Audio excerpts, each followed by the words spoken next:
तो आज मैं आपको एक अनोखी रहस्यमय कहानी सुनाऊंगा। अगर आप चैनल पर नए हैं तो अभी सब्सक्राइब कर ले, क्योंकि यह मेरा दूसरा नया चैनल है। तथा कहानी पूरा देखे, अंत में एक अनोखा रहस्य छुपा है। धन्यवाद। तो सुनिए।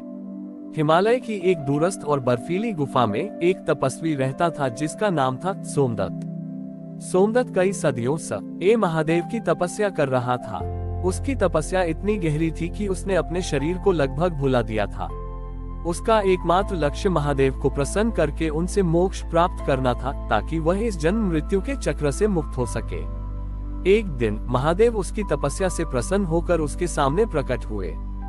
सोमदत्त ने आंखें खोली और अपने सामने महादेव को देखा।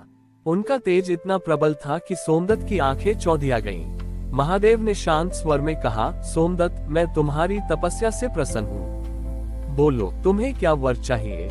उद्धरण चिन्ह। सोमदत्त ने बिना किसी हिचकिचाहट के कहा, हे प्रभु, मुझे मोक्ष चाहिए। मैं इस दुनिया से मुक्त होना चाहता हूँ। महादेव ने एक गहरी सांस ली और बोले, मोक्ष तो हर प्राणी के भीतर है सोमदत्त। उसे बाहर से प्राप्त नहीं किया जा सकता, लेकिन मैं तुम्हें एक वरदान देता हूँ। महादेव ने अपने गले में लिपटे नागराज व आसुकी को छुआ और एक छोटा सा मणि निकालकर सोमदत्त को दिया। उन्होंने कहा, ये सत्य मणि है। जब भी तुम इसे अपने हाथ में लोगे, तुम्हें उस क्षण का पूर्ण और सच्चा ज्ञान होगा। लेकिन याद रखना, यह मणि तुम्हें सिर्फ अधूरा सत्य ही दिखाएगा, क्योंकि पूर्ण सत्य को सिर्फ महसूस किया जा सकता है, देखा नहीं। सोमदत्त ने मणि स्वीकार किया और महादेव अंतर्ध्यान हो गए। सोमदत्त ने मणि को लेकर पहला प्रयोग किया। उसने अपने हाथ में मणि लिया और उसे अपने शरीर की ओर करके देखा। उसे तुरंत अपनी हड्डियों, नसों और कोशिकाओं का पूरा ज्ञान हो गया। उसे ये भी दिखाई दिया कि उसका शरीर कितने जन्मों से इस दुनिया में है और कितने कष्टों से गुजरा है। ये देखकर वह और भी विरक्त हो गया। उसे लगा कि मोक्ष का मार्ग शरीर को त्यागने में ही है। वह गुफा से बाहर आया और अपनी यात्रा पर निकल पड़ा। रास्ते में उसे एक बूढ़ा किसान मिला, जो अपने खेत में मेहनत कर रहा था। किसान ने उसे कुछ खाने को दिया। सोमदत्त ने मणि हाथ में लिया और किसान की ओर देखा। उसे पता चला कि किसान ने वह खाना अपने भूखे बच्चों के लिए रखा था। ये जानकर सोमदत्त हैरान रह गया। उसे लगा कि किसान स्वार्थी है। उसने मन ही मन सोचा कि ये दुनिया कितनी कष्टदायक है। सोमदत्त आगे बढ़ा और एक राजा के महल में पहुंचा। उसने राजा को देखा। मणि को हाथ में लेकर उसे पता चला कि राजा सिर्फ अपने सिंह आसन की रक्षा के लिए युद्ध करता है और वह हमेशा भय में रहता है। ये जानकर सोमदत्त को राजा से और भी घृणा हुई। सोमदत्त ने हर इंसान के अंदर छिपी बुराई को देखा। एक साधु के भीतर अहंकार को, एक माँ के भीतर अपने बच्चों के प्रति मोह को और एक सैनिक के भीतर स्वार्थ को। वह ये देखकर इतना निराश हो गया कि उसे लगा कि छोटी ही ये दुनिया सिर्फ झूठ और छल से भरी है। उसे अपने मोक्ष का मार्ग और भी साफ दिखाई दिया।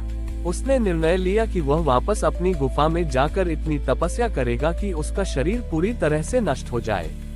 जब वह अपनी गुफा के पास पहुंचा, तो उसने एक बूढ़े व्यक्ति को देखा, जो कांप रहा था।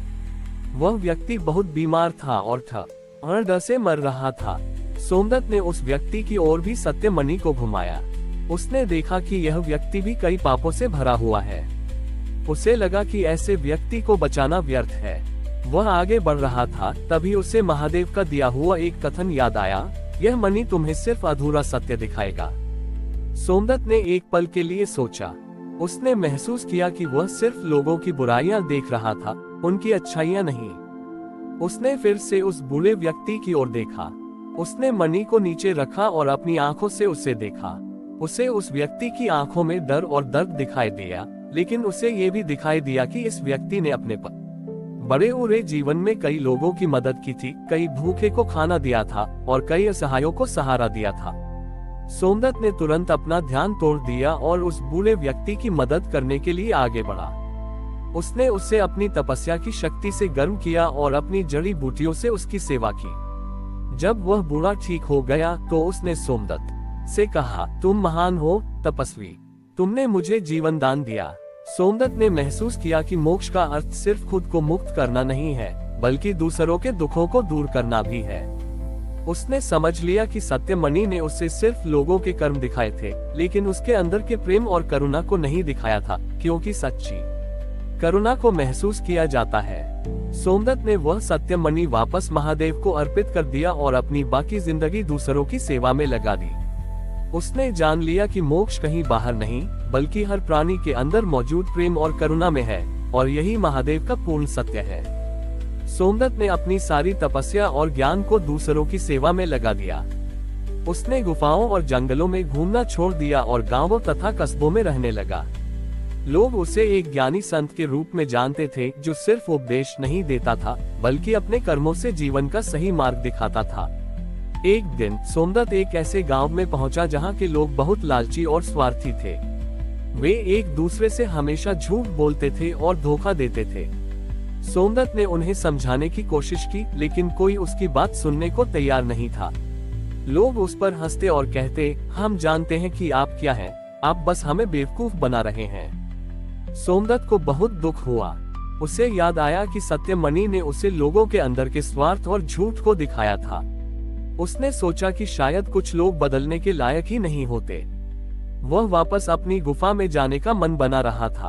उसी रात सोमदत्त को सपना आया। सपने में महादेव एक साधारण मछुआरे के वेश में आए। उन्होंने सोमदत्त से बड़े ऊंचा, तपस्वी, तुम इतने निराश क्यों हो? सोमदत्त ने कहा, प्रभु, मैंने लोगों की सेवा करने की कोशिश की, लेकिन वे इतने स्वार्थी हैं कि मेरी बातों पर विश्वास ही नहीं करते। लगता है कि वे कभी नहीं बदलेंगे। महादेव ने मुस्कुराते हुए कहा, सोमदत्त, तुमने सिर्फ अधूरा सत्य देखा था, लेकिन उसे पूरी तरह समझाना बड़ी तुमने लोगों की बुराई तो देखी, लेकिन यह नहीं देखा कि वह बुराई क्यों पैदा हुई। इन लोगों का लालच उनके डर से पैदा हुआ है कि कहीं वे भूखे न रह जाएं। उनका झूठ उनके आत्मविश्वास की कमी से पैदा हुआ है।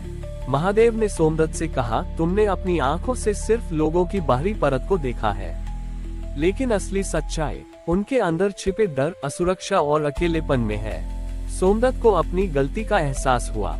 उसे याद आया कि जब उसने बूढ़े किसान को देखा था तो उसने सिर्फ उसका स्वार्थ देखा, उसका अपने बच्चों के लिए प्यार नहीं। जब उसने राजा को देखा तो सिर्फ उसका भय देखा, उसका अपने राज्य को बचाने का कर्तव्य नहीं। जब सोमदत्त की नींद खुली तो उसने एक नया दृष्टिकोण अपनाया। वह उस गांव में वापस गया। इस बार उसने लोगों को उपदेश नहीं दिए, इसके बजाय उसने उनके साथ समय बिताना शुरू किया। वह एक गरीब व्यक्ति के साथ बैठकर उसके खेतों में काम करने लगा, एक बीमार व्यक्ति के साथ बैठकर उसके दर्द को समझने लगा। उसने लोगों के दर्द को महसूस किया और उनकी असुरक्षा को समझने की कोशिश की। धीरे धीरे लोगों ने सोमदत्त पर भरोसा करना शुरू कर दिया। उन्होंने देखा कि यह व्यक्ति सिर्फ बातें नहीं करता, बल्कि उनके साथ रहता है और उनकी तकलीफों को बांटता है। सोमदत्त ने उन्हें सिखाया कि सच्चा धन दौलत या संपत्ति नहीं, बल्कि आपसी विश्वास और प्रेम है। उसने उन्हें एक दूसरे की मदद करना सिखाया। कुछ समय बाद गांव का माहौल पूरी तरह से बदल गया। लोगों ने अब एक दूसरे से झूठ बोलना बंद कर दिया था। वे आपसी सहयोग से काम करने लगे और अपने गांव को एक बेहतर जगह बनाने में जुट गए। एक शाम सोमदत्त ने गांव के लोगों को इकट्ठा किया और उनसे कहा, तुमने ही मुझे सिखाया कि मोक्ष और सच्चा सुख कहीं और नहीं, बल्कि आपसी प्रेम और एकता में है। सोमदत्त को महसूस हुआ कि पूर्ण सत्य सिर्फ ज्ञान नहीं, बल्कि अनुभव और करुणा है। उसने ये भी समझ लिया कि महादेव का तीसरा नेत्र, जो बाहरी रूप से सबका छोटे ऊंचा जला देता है, उसका वास्तविक उद्देश्य लोगों के मन में छिपी बुराइयों को जलाकर उनके भीतर के प्रेम और मानवता को उजागर करना है। सोमदत्त ने अपनी बाकी जिंदगी लोगों के बीच रहकर बिताई। उसने कभी भी अपनी तपस्या या ज्ञान का घमंड नहीं किया, क्योंकि उसने जान लिया था कि सबसे बड़ी तपस्या इंसान की सेवा है, और यही महादेव का सबसे बड़ा आशीर्वाद है। हमारी और भी आध्यात्मिक एवं अनोखी कहानियां देखने के लिए हमारे चैनल पर जाएं तथा धार्मिक एवं पौराणिक अनोखी कहानियां हमारे चैनल पर है। कृपया जाके देखें तथा हमारे चैनल को सब्सक्राइब करके रखें और वीडियो लाइक जरूर करें। धन्यवाद।